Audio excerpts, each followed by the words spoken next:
So you think that the same thing which Periyar spoke or which Karunanidhi spoke about Sanatan Dharma is being spoken by Udhayanidhi or by Stalin himself, and it was acceptable when Periyar spoke it and when Karunanidhi spoke it, but not acceptable when they spoke it, but the message is the same. No, madam. What I'm trying to convey is, when Periyar must have spoken 100 things, 100 things, caste inequality, social discrimination, temple entry, blah, blah, blah, 100 things. In that, 30 things could be downright historical. Downright historical. Pandit Jawaharlal Nehru ji, he wrote a letter to Kamarajaraya, Chief Minister. He called Periyar ji as a lunatic. Yes. Lunatic. Downright historical comments. A Prime Minister has to write to his own Chief Minister from the same party, saying that put him in a lunatic asylum. So that kind of obnoxious things were spoken. But still people did not revolt. Now your counter question should be, yes, why Tamil people did not revolt? They should have revolted in 1950 or 55 or 60. Because normally when somebody is in the ground, being with people, they speak some things which we don't accept. You forgive and move on. It is not that you accept what they speak. But you look at other positive things, you stand with them. That is how the grassroots leaders are treated very, very differently. Because even 2-3 comments are obnoxious to you, still you forgive and move on. It's okay.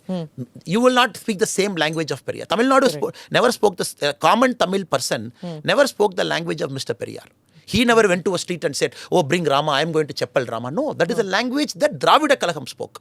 So the point I am trying to communicate, madam, since they were in the grassroots and the ground, in their early part of life, whatever historical comments they spoke, it was ignored or forgiven.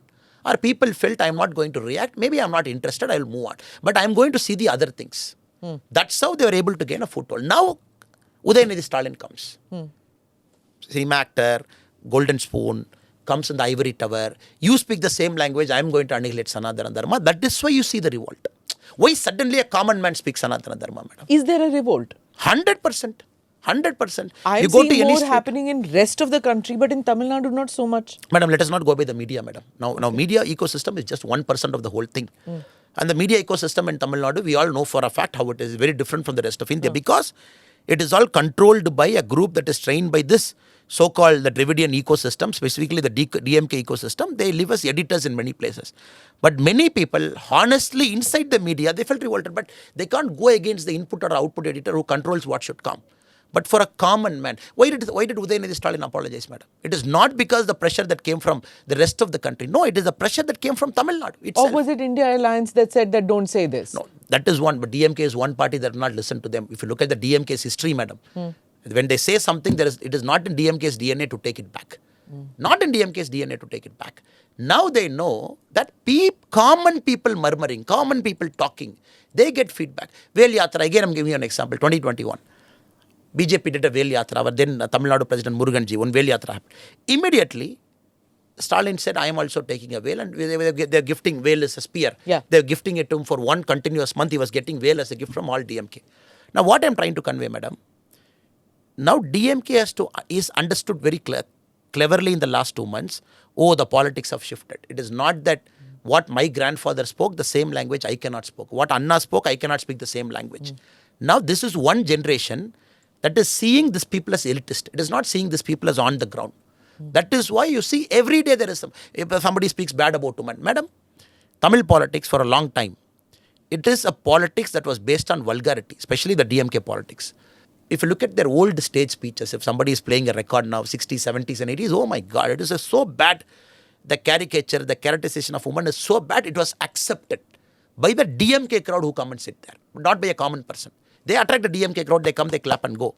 In Tamil we say, Uruvanu Koruthi. For every person, there should be one other person, meaning a male, a female, a male. Uruvanu Koruthi. For each husband, one wife.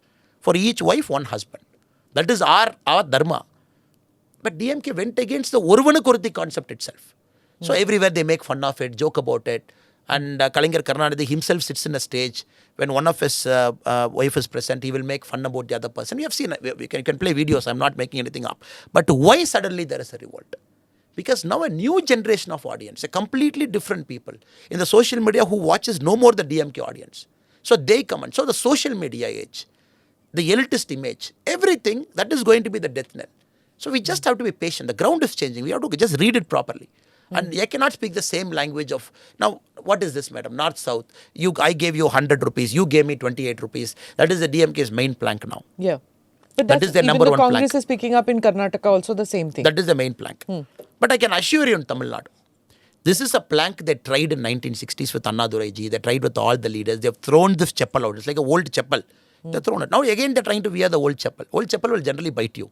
Now this thing, people of Tamil Nadu know, oh, it is 28 rupees is not the grant in aid that is given to your budget.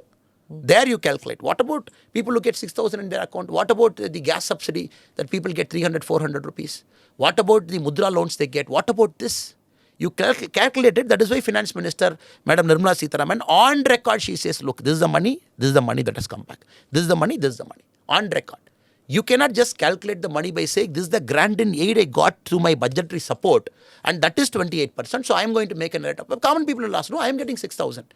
Maybe that is not counted to your 28%. That is directly coming to me. I am getting a subsidy. I am also getting a 100-day employment wage, which is 100% given by central government. So this narrative is an important narrative that is coming now.